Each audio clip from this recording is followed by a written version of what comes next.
Usa ka pagtuo, usa ka tingog, usa ka katawhan.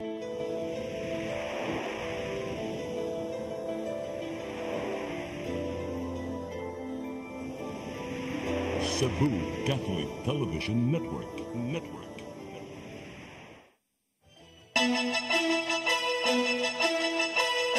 Uluhan sa mga balita sa Sayri 47. Lumad Basakanon, kampiyon sa sinulog sa kabataan sa Dakbayan. Kalihukan, gihulagway sa kapulisan nga hapsay ug malampuson. Police Brigadier General Rodrigo Atienza Maranan, bagong direktor sa Police Regional Office 7. 67 anyos nga real estate broker, aksidenteng natagak patay sa condominium building. 12 ka mga panimay sa barangay Babag, Dakbayan sa Lapu-Lapu na ugdaw sa sunog kaganihang kadlaw. Sugbo, Kabisayan ug Mindanao, Pilipinas ug katawhan kutos maabot sa tong Sibya sa tibuok kalibutan mayong hapon. Live kita karon sa CCTN Channel 47 ug kini ang tulumanon sa nag-unang kasayuran nga angay natong masayran. Ako si Dennis Tabar. Tulumanon sa patas ng mga balita ug opinyon. Ako si Danica Caballes. Kini ang Sayri 47.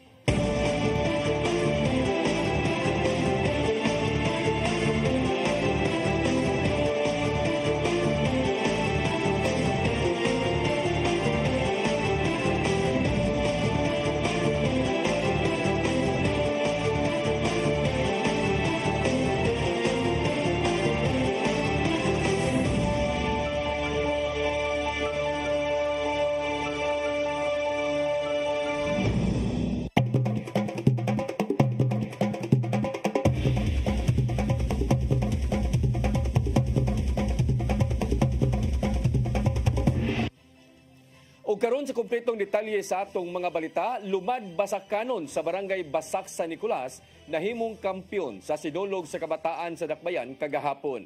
Gihulagway sa kapulisan nga hapsay ug nagmalampuson ang kalihukan nga gisalmutan sa moabot 18 ka mga dancing contingent. Ang kasayuran ihatod ni Gian Navarro. Napuno sa kasadya og kolor ang nakalabay lang nga sinulog sa kabataan sa Dakbayan Domingo sa hapon sa Dakbayan sa Subo. Giatangan sa tanang mga lokal ug langyaw nga dumuduong ang manindot ka performances gikan sa 18 ka contingents nga nagigikan sa managlaing mga barangay ug tunghaan. Worth it ang pag-atang sa publiko sa street dancing competition pa lang kay puno sa katasig ang mga nanayaw sa dalan. Nalingaw hinuon ning usa ka pamilyahan sa ilang nakita human sa dugay-dugay nilang pagpaabot. Sa kita gamika na may ganihan ra gahuwat diri sir abi magsayo mag-start niya dugay man nag-start. Bisan pa man og taas-taas ang nahimong pagbaktas ug pagsayaw sa 18 ka mga contingent sa sinulog sa kabataan sa Dakbayan, wala hinuon debate og kakapoy. Daliman mo taas-taas ang ilahang gisayawan gikan sa barangay Mabolo paingon na sa Cebu City Sports Complex aron sila na magtigi sa Grand Ritual Showdown. Isundan dayon sa Ritual Showdown sulod mismo sa Cebu City Sports Complex. Natagbaw ang mga nananaw sa performances gikan sa managlaing tribo.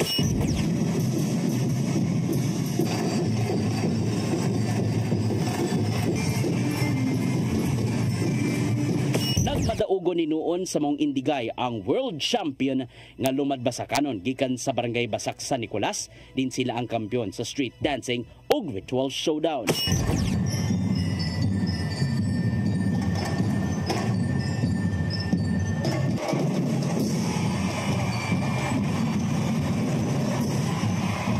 Dako ang kalipay silang festival queen sa kadaugang naangko nila. Well, happy to kami behalf of Lumad Basakanon. We're so happy and amo nang gihalad para kay Senyor Santo Niño and we could not achieve that success without him, without his guidance yun. Gawas sa Lumad Basakanon, nakasulod sa top 6 sa Ritual Showdown ang hugpong masidlakon sa Pisa, Banay Labangon, Banawan Cultural Group sa Guadalupe, Bagong Tribo sa Kasambagan ug Abeliana National School. Sulod usab sa top 3 sa Best in Street Dancing ang Banay Labangon ug Hugpong Masidlakon sa Tisa. Sa Special Awards, daog ang lumadbasakanon sa Best in Costume. Samtang nagmalampuson sa Best in Musicality ang Banay Labangon, Hugpong Masidlakon, Abeliana National School, lumadbasakanon ug Banawan Cultural Group. Gikalipay ni Mayor Raymond Alvin Garcia ang grabing paghugup sa mga Sugbuanon ug ubang bisita sa mga kalihukan ug napamatud ang angay gyud nga ibalik ang sinulog sa naandang venue. Relax, naay ginagmay nga taliksik apan nindot magayo inyong kahimtang diha. Timailhan mga kaigsuonan nga sakto ra gyud ang atong gibuhat, sakto atong desisyon nga atong gibalik ang sinulog diri sa Abeliana. Hangtod nga natapos ang sinulog sa kabataan sa Dakbayan nga puno sa paglaom diin, sampol pa lang kini sa may tabo karong Domingo, Enero 19. Gian Navarro, CCTN News. Nipakita sa ilang abilidad sa Sinulog Festival ang siyam ka mga banda sa 11 Sinulog Brass Band Competition kagahapon. Gipakita sa siyam ka grupo ang ilang katakos sa paghatag og musika nga maoy nagpabuhi sa parada. Nahimong kampyon sa kompetisyon ang 560th Air Base Group Marching Band ug adunay premyong tunga sa milyon ka pesos. First runner-up ang R&B Youth Symphonic Band ug nakadaog sa premyong 200,000 pesos cash. Second runner-up ang St. Florian BRP Marching Band nga dunay premyo nga 100,000 pesos. Tingwa sa Sinulog Foundation Incorporated ang pagpalagsik sa mga banda sa parada pinaagi sa paglusad sa maong kompetisyon. Kapulisan sa Dakbayan sa Sugbo mihimo na sa ilang pakisusi sa netabong kagubot sa mga batanon nga mga contingent sa sinulog sa Dakbayan kagabi diya sa Maidan J. Alcantara, Barangay Sambag 1. Bahad sa kapulisan nga ilang dakpon og ibalhog sa giandam nga bus kun mohimo kini og kagubot atol sa sinulog Grand Parade. Ang kasayuran ihatod ni Arnold Bustamante. Sa mikatap nga video sa social media, makita ang duha ka dump truck ang gisakyan sa mga batanon nga mga dancer sa contingent sa Tisa o Ginayawan nga gikan nga misalmot sa sinulog sa kabataan nga naglinabayay og dagkong bato sa dalan na J. Alcantara, Sitio Puras, Barangay Sambag 1, alas 9 sa gabi. Dali nga miresponde aga mga pulis sa dapit apan wala na sila naabtan gawas sa mga dagkong bato nga nagpasad sa karsada. Sigon sa dance instructors contingent sa Ginayawan nga si Christian Bangiran nga taga Valle Dorizo de Carcar nga nagsugod ang kagubot sa dihaga padung na sila nga musayaw sa sulod sa Cebu City Sports Center. Sa dihaga usa sa mga dancer sa Tisa ang miguba silang props human sa kalihukan dito na miulbo ang kagubot. Sa dihang nag-abot sila sa loyo sa Sports Center ug nang lupad na aga mga bato nga gilabay sa duha ka habig nga maay na lang nga walay naigo. Si Police Lieutenant Colonel Maria Teresa Magatangay, Deputy City Director for Operations sa Cebu City Police Office na kaniyon nga nagpaabot na lang ang PNP kung musang-at og formal nga reklamo ang argabyado nga mao ang Barangay Inayawan. This has been brought to the attention of the police. This has been a complaint has been lodged at Police Station 2 and we are waiting for a formal complaint to be filed by the aggrieved. Tungod sa mga insidente gipahimangnuan sa kapulisan ang mga nalambigit nini nga barangay nga dili nila kinibuhaton atol sa sinulog Grand Parade kay dili magpanuko sa pagdakop ang mga pulis kung mohimo sila og kagubot pinagi sa pagbawas silang kontra. Andam nila kini nga ibalhog sa giandam nila nga bus nga may kasamtangan nga custodial facility neto nga makadapas sa ordinansa sa Dakbayan sa Sugbo.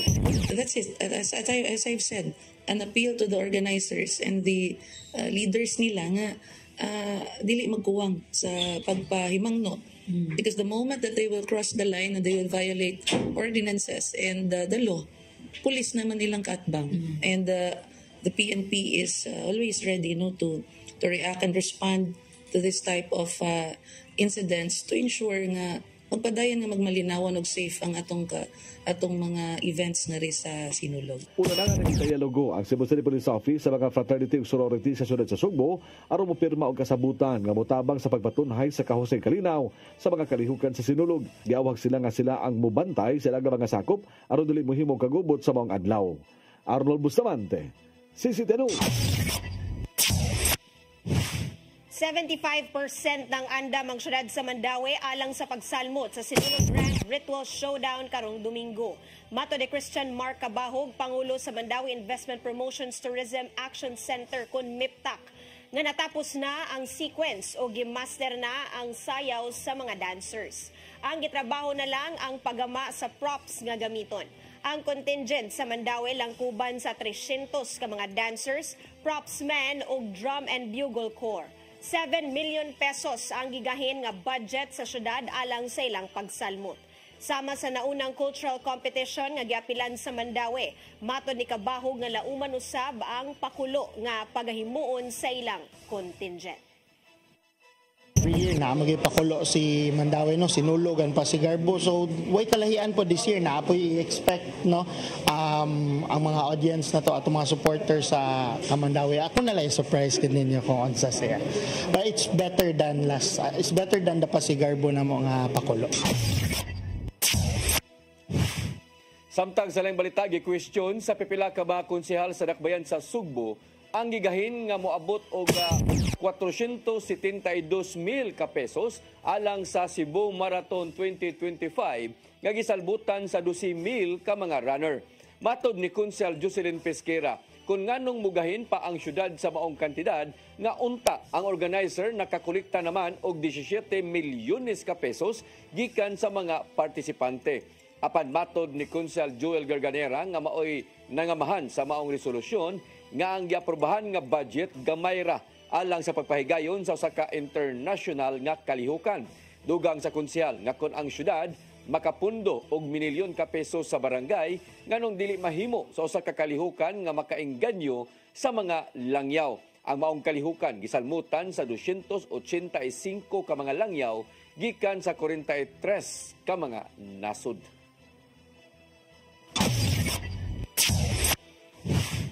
Duna nay bagong director ang Police Regional Office 7 human nga ang Campo Crame mitudlo kang Police Brigadier General Redrico Atienza Maranan nga kani hepe sa Police Regional Office 3. Lakip sa giulipan ng hepe sa Cebu City Police Office nga si Police Colonel Antonieto Cañete ang hepe sa kapulisan sa Dakbayan sa Sugbo.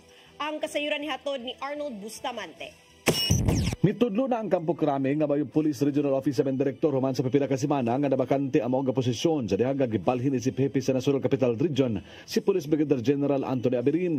Ang gidestino nga hepe sa kapulisan sa Central Visayas mo si Police Brigadier General Redrico Atienza Maranan nga sakop sa Philippine National Police Academy kon PNPA Class of 1995 pinitsahan itong Enero 9, 2025 nga giluwatan ni Police Major General Edgar Ucubo ang Acting Chief of Directorial Staff sa Campo Crame. Si Maranan kanhi spokesperson sa Campo Crame ug gikanusab siya sa Police Regional Office 3 isip direktor nga gihulipan ni Police Brigadier General Jean Fajardo. Ang kanhi information officer sa Philippine National Police nakurat usab ang mga opisyal sa kagamanan sa Dakbayan sa Sugbo ilabi na si Mayor Raymond Alvin Garcia human gipahibaw sa media nga bago na usab ang hepe sa Cebu City Police Office tungkol usa ka semanan lang mauna ang sinulog Grand Parade.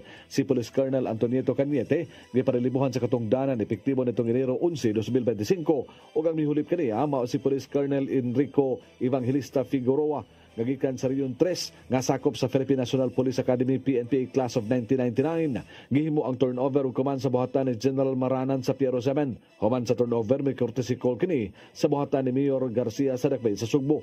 Mato ni Police Lieutenant Colonel Maria Teresa Makatangay, Deputy City Director for Operations sa Cebu City Police Office, nga paghulip sa katungdanan sa bagong CCPO Director, dili kini makaapekto sila nga pagpangandam sa hugot nga seguridad sa mga kalihukan sa sinulog. Mipasabot si Makatangay nga nakahanay na ang tanang pagpangandam sa seguridad o nga masaligon siya nga sa paghulip ni Figueroa mahimong manampuson ra kini.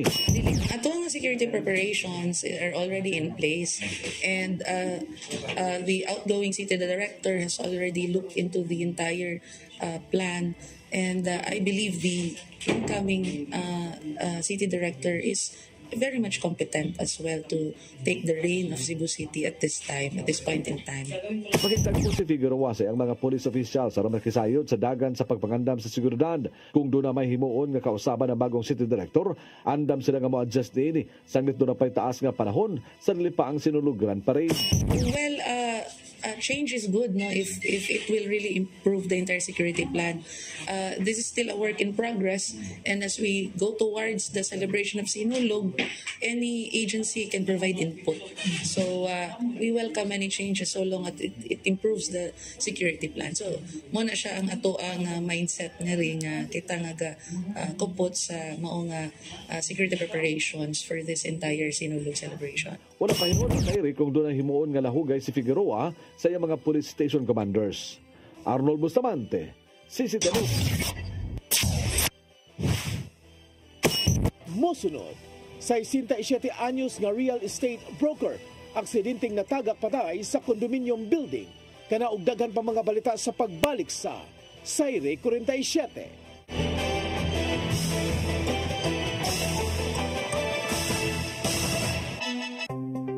Discover the beauty of the Philippines.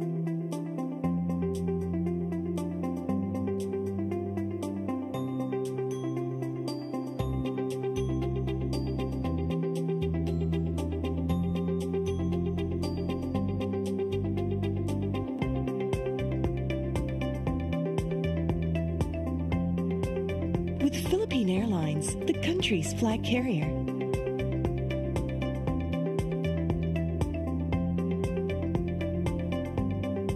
The airline that lets you feel the warmth of the nation.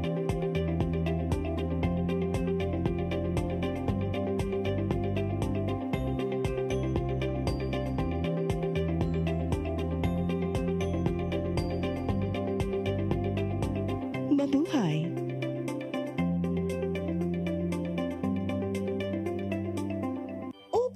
Bag-o na ang itsura sa atong speed powder detergent. Mas gipamaayo, mas gipa-epektibo pa ang iyang formula kaysa kaniadto. Paspas kaayo ang paglaba, malimpyo ug humot pagyud ang mga sinina. Mao nga sa among pamilya, kumpiyansa kaayo mi sa among labada. Barato na, nindot pagyud ang kalidad. Sulayin na kay ato ni Bay, a product of Well-Made Manufacturing Corporation.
Malasakit, mas nailapit ni Senator Bongo ang medical assistance, primary health services at specialized care para sa ating mga kababayan.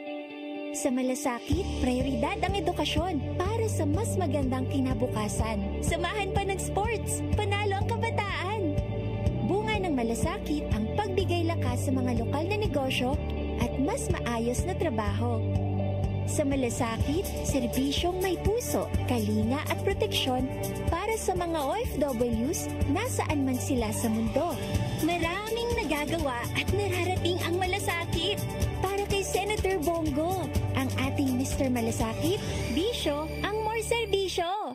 Let your appetite be just right at Sixto and Bening Meat Store. Sixto and Bening Meat Store specializes in churros, tocino, beef, and pork tapas. Sixto and Bening Meat Store is located at stall number 4849, Unit 1, Meat Section at the Carbon Public Market, Cebu City, with telephone numbers 256-1581 and 259-6569. It's the place where you can find the best meat deal in town. buying your fresh meat at a low price? Come to Sixto and Bining Meat Store.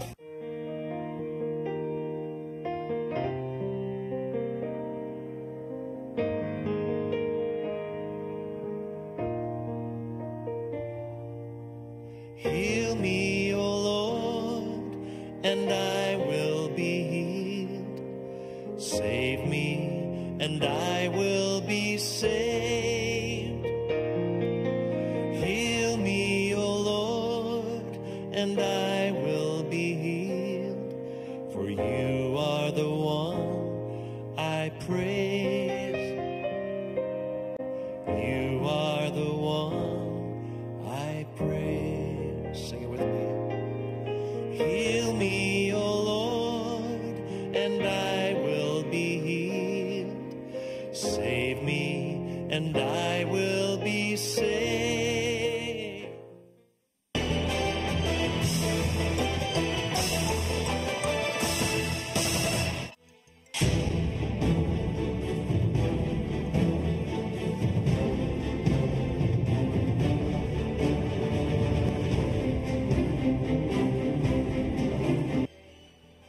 Balik sa ato mga balita, subsub na ang pagpahigayon o Comelec checkpoint sa Dakbayan sa Lapu-Lapu. Kung sa Lapu-Lapu City Police Office, kauban ang Comelec Lapu-Lapu sa pagsugod na kagahapon sa election gun ban o mahuman kini karong Hunyo 11. Matod ni Lieutenant Colonel Christian Torres at ipamaba sa Lapu-Lapu City Police Office nga dili lang kadtong mga nagda og armas ang ilang sikupon apan lakip na usab kadtong nagda og mahait nga hinagiban. Kung usa ka raka checkpoint ang masugatan sa mga motorista kaniadto, apan karon lauman nga mas daghan na unya nga mga checkpoint diha sa kadalanan. Hinuon sa unang adlaw sa pagpatuman, wa sila'y nasikop nga nakalapas sa election gun ban.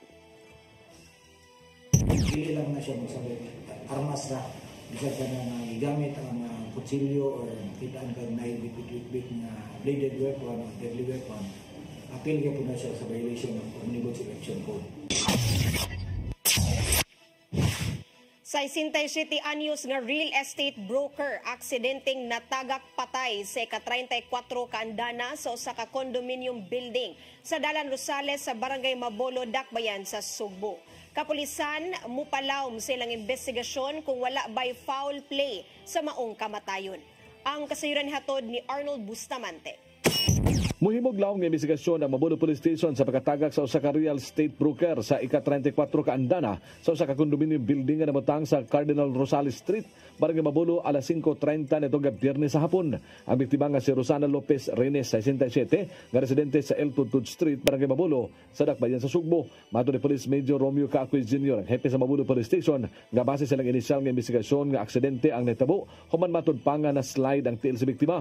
Sigon sa pamahayag sa security guard sa building nga si Jovi Pagubo Inhog, nga kalit lang sila nga nakadungog og lagubo o sila nga pagsusi o sa kababae nga nagbuyod sa semento sa tabangan nga building nga wala na kinabuhi ug dili na mahitsura ang panagway niini.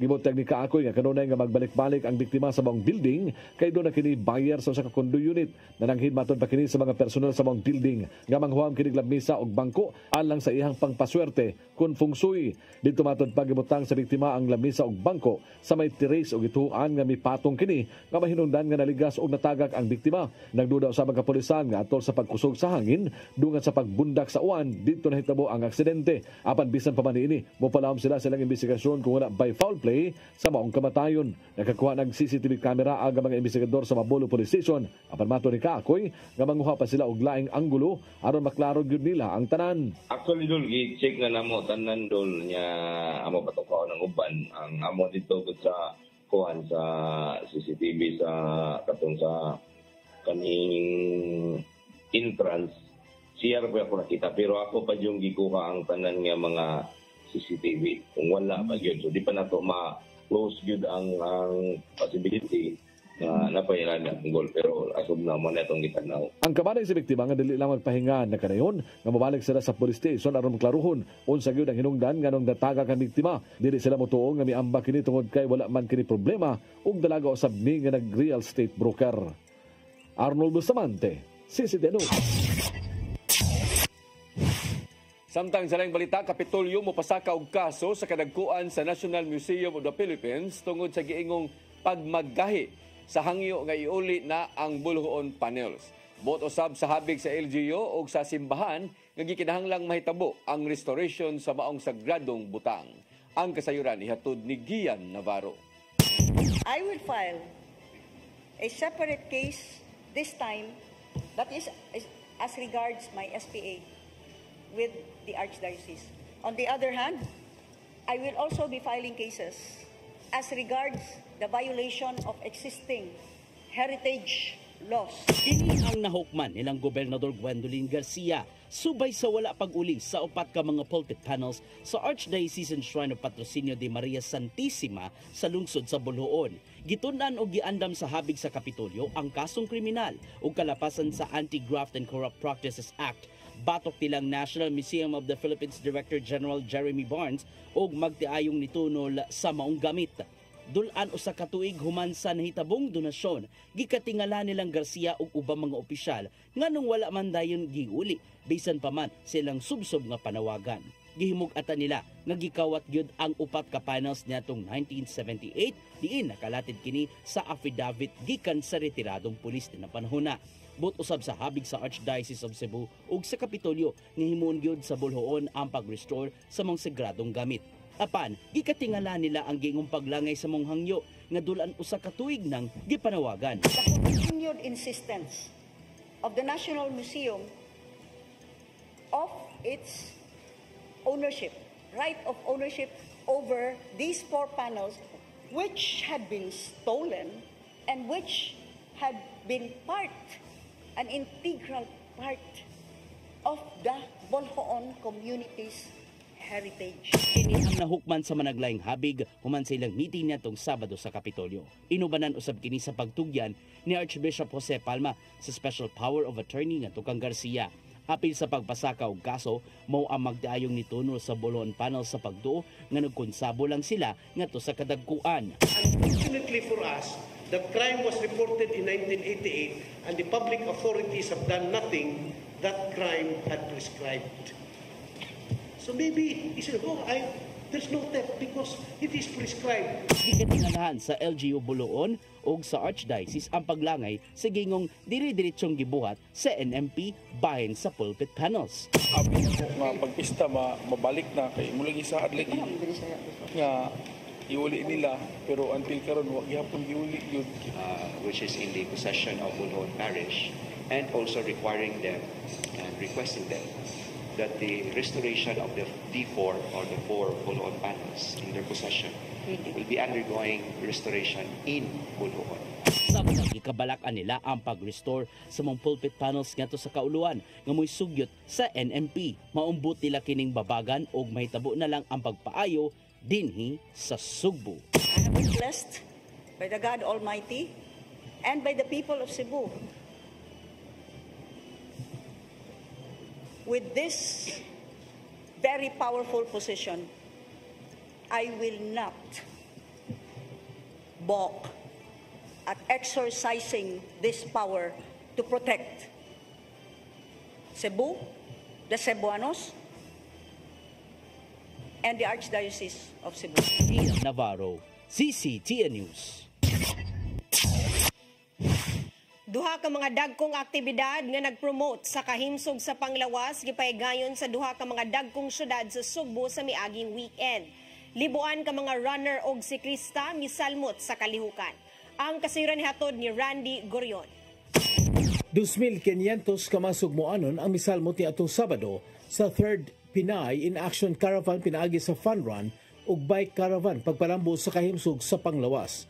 1,800 ang misalmot sa Fun Run nga gisugdan sa Mactan Shrine sa Dakbayan sa Lapu-Lapu.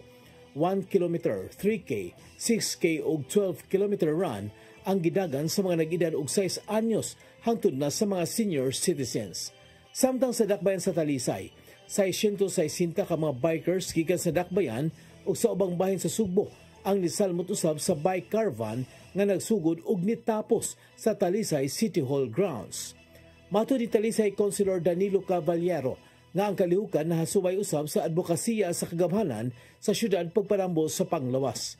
Mapasalamaton ang mga misalmot sa inisyatiba nga nagtanyag og libreng sports events sa komunidad. First time nga gikandak din sa Talisay City, gining kaliukan, gani gihangop og dako sa atong mga kaigsuonan nga mga Talisaynon. At the same time, some other cities nga ni participate in mga activity. Did they register for this or free ni siya event? Kini siya free ni siya nga registration and then nasa tayo online registration ining mga kalihukan. Mao ni gihangop og dako sa atong mga igsuon nga mga nag-invest party sa health. Kunya ang advokasya ni Senator Pia Cayetano nga diin ang giyang advokasya nga para gyud sa panglawas. Isip usa ka triathlete, gipaniguro ni Senadora Pia Cayetano ang kahimsog sa panglawas sa katawhan. Kini pinaagi sa pagpasiugda og mga kalihukan sa paugnat sa kusog ug women's empowerment sama sa dagan ug seminar sa kababayen-an.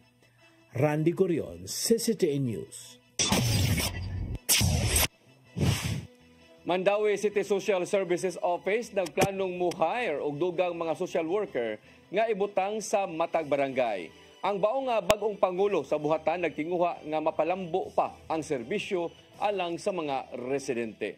Ang kasayuran ihatod ni Mary Rose Sagarino. Atol sa regular session sa Konseho sa Siyudad sa Mandawi kaganinang buntag, opisyal nga gi-appoint isip Department Head sa City Social Welfare and Services si Dr. Michael Pialago. Si Pialago ang kanhi Disability Affairs Officer sa wala pa nahimong officer in charge sa CSWS ni atong Oktubre ni aging tuig. Sa iyang appointment isip Department Head, tinguha ni Pialago nga mapalambo pa ang serbisyo sa CSWS. Plano ni ini nga mo-hire og dili mo minus 20 city ka social worker aron makatutok sa matag barangay. Matod ni Pialago nga kasamtangan adunay 13 ka social worker ang Mandawi. Gamay itandi sa populasyon sa syudad nga moabot sa 400,000. Ang mga social worker adunay halapad nga katungdanan ug responsibilidad nga nagtumong sa pagpalambo sa kaayuhan sa mga tao. Because I believe social workers really help in the office for the in the planning, implementations, and even the assessment. No, in the assessment of determining whether or not the programs really alleviate the living conditions of our clients. Dahil pang plano ni Pialago nga palapdan ang CSWS pagsubay sa balaod, paghimo og Senior Citizens Affairs Center, Solo Parents Office ug paghimo sa Disability Affairs Office ngadto sa usa ka department. Only to enhance sa functionality sa every department. Gisusab ni ini nga mahatagan og hazard pay ang mga social worker nga nag-atiman sa mga maapektaran nga residente kung adunay kalamidad. Mary Rose Sagarino, CCTN News. Sa pagsugod sa bagong tuig, ni patuman na usab pagbalik ang Mandawi City Veterinary Office sa ilang tinuig nga vaccination batok rabies. Ang first round sa vaccination mulungtad hangtod sa buwan sa Abril. Sa maong mga buwan, musuroy ang sakop sa Veterinary Office sa 27 ka barangay alang sa libreng serbisyo. Giyawhag ang mga tag-iya nga pabakunahan ng ilang pet aron malikay sa maong sakit. Giingon nga ang iro ug iring kinahanglan pabakunahan batok rabies matag tuig.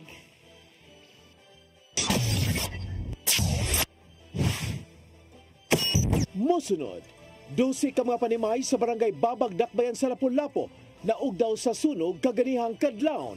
Kanaog daghan pa mga balita sa pagbalik sa Sayre 47.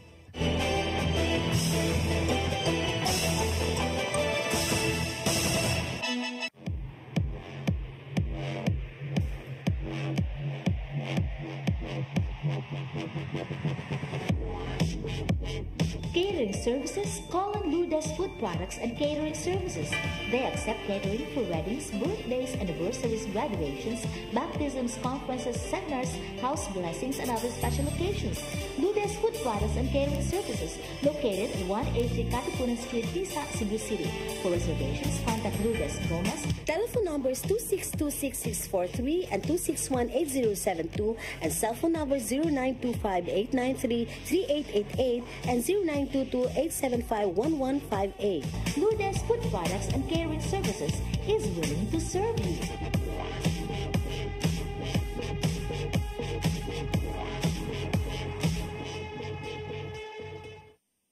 Oops! Bag-o na ang itsura sa atong speed powder detergent. Mas gipamaayo, mas gipa-epektibo pa ang iyang formula kaysa kaniadto. Paspas kaayo ang paglaba, malimpyo ug humot pagyud ang mga sinina. Mao nga sa among pamilya, kumpiyansa kaayo mi sa among labada. Barato na, nindot pagyud ang kalidad. Sulayin na kay ato ni Bay, a product of Well-Made Manufacturing Corporation. Kung chicharon ang sumsuman, snack o pangsudan, Chilen ang anging banatan. Chilen Chicharon, available at SM Supermarkets and Hypermart Metro Manila. Also at Guadalupe Corner, Envelas and Virama Street, and at 078 Empacania Street, Tisa, Cebu City.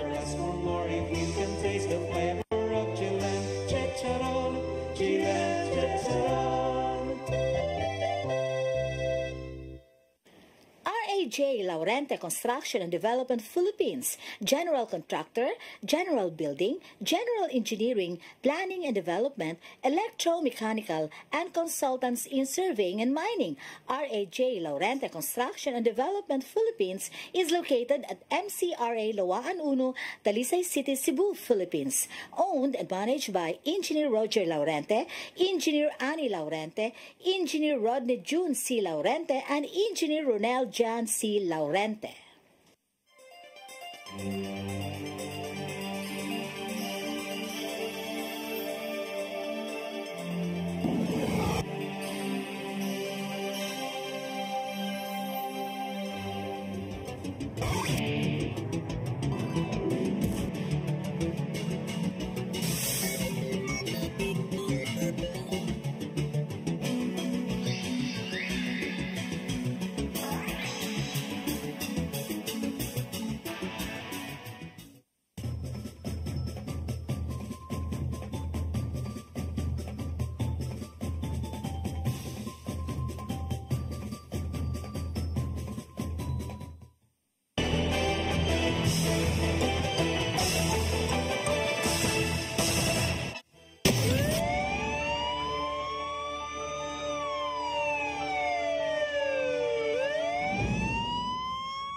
Balik sa ato mga balita, sa 64 anyos nga lalaki gipusil patay kagahapon mga pasado alas 8 sa buntag sa may sitio kay Mito, Barangay Carita, Nigdakbayan sa Sugbo. Nailan ang biktima nga si Johnny Lagaras, usa ka security guard o kanihipi sa mga barangay Tanod o mulupyo ra usab diha sa maong dapit. Sa investigasyon sa kapulisan sa Waterfront Police Station, nasuta nga nagbinugtong ang mamumuno o gipusil ang biktima samtang nang limpyo sa bintana kung dilo si bleed. Samtang pinusilan sa apapangig ang naangkon sa biktima, hinundan sa inanaling kamatayon. Padayong panggiila sa kapulisan ang responsable o ang motibo sa krimen. Gingong makaduhan na kahigayon nga gisuwayan pagpatay ang biktima. 20 anyos ga drug pusher nga regional high-value individual na dakpan sa buy-bust operation sa mga sakop sa Regional Police Drug Enforcement Unit sa Police Regional Office 7 kagabi sa sitio San Vicente C. Padilla Street, Barangay Dulho, Fatima, Nigdakbayan sa Sugbo. Ang napusasan mao si Kyle Tortoga Kamahalan alias Kali, taga sitio Puntod, Barangay Mambaling.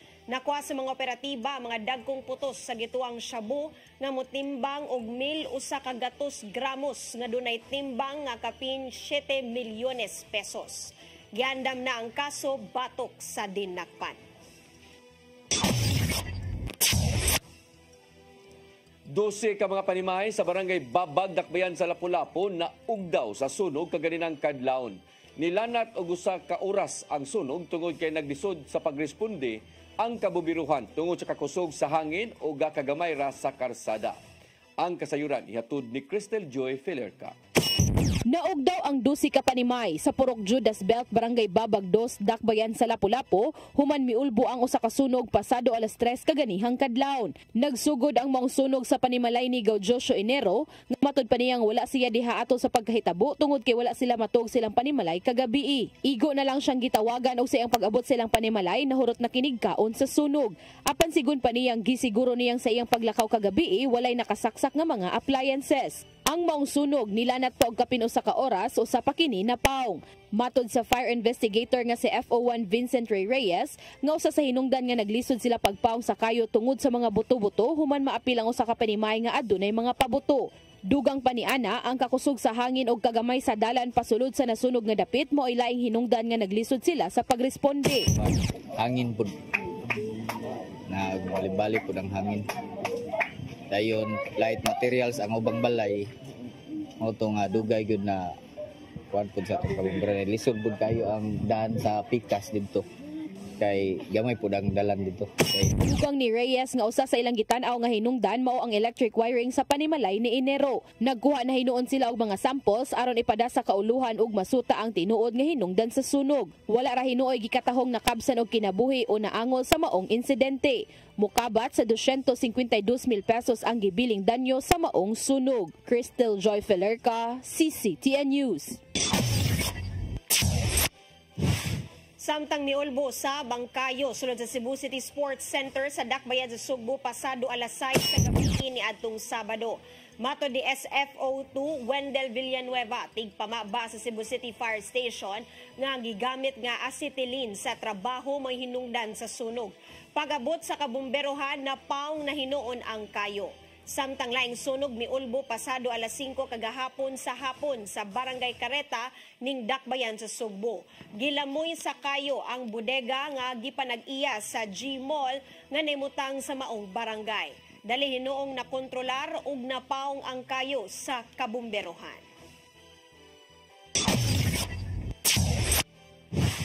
Naangol ang mag-live-in partner. Human sila gipamusil o gidunggab sa kanhi live-in partner sa babae nga biktima. Ya kini nitabo sa Barangay Basak, Dakbayan sa Lapu-Lapu. Love triangle mo'y gitan-aw karong posibleng motibo sa maong insidente. Ang kasayuran ihatod ni Crystal Joy Felerca. Naangol ang mag-live-in partner human sila po sila og dunggaba pasado alas 9 sa gabi ini adtong Sabado, Enero 11 sa Suba Masulog, Barangay Basak, Dakbayan sa Lapu-Lapu. Sa inisyal nga investigasyon sa Lapu-Lapu City Police Office, ang suspect mao ang kanhi live-in partner sa babaeng biktima ug kuyog niini ang igsuon og iyang igagaw. Matud ni Police Lieutenant Colonel Christian Torres, ang spokesperson sa LCPO, nga ang lalaking biktima nagmaneho siyang taysikad ug sakay niini ang babaeng biktima aron unta mo padung na silang pauli sa ilang panimay. Apan atol sa ilang paglabay sa panimalay sa mga sospek, kalit na lang nga adunay mga pagbuto-buto ug naigo ang likod nga bahin sa lalaking biktima. Lalaki naigo sa may kidney, sa luyo na po sa likod, sa tiil, duha sa tiil. Mga iyan medyo kuwan kaning operahan sa kapag naigo yung kidney. Samtang ang babaeng biktima mo ay gidunggab sa usa sa mga kabanay sa iyang kanhi live-in partner. Hinuon ana sa luwas nga kahimtang ang mga biktima. Love triangle mo ay gitanaw nga posibleng hinungdan sa pagpamusil ug pagpanunggab kanila. Padayon pa ang hot pursuit operation sa kapulisan aron sa pagsikop sa mga sospek. Gidugang pa ni Lieutenant Colonel Torres nga kung ugaling makuha ang armas nga gigamit sa pagpusil ug ang hinagiban nga gigamit sa pagdunggab, madugangan ang atubangong kaso sa mga sospek. Ano yung kaso? Stated murder, kung makuha itong weapon used during that time is may go po siya sa Comelec Tambal. Crystal Joy Felerca, CCTN News. Mo kadtong naglangkob sa atong mga balita sa Sayre 47, ako si Dennis Tabar. Ako si Danica Cabalies, sangtod ugma sa inyong paboritong tulumanon. Sayre 47.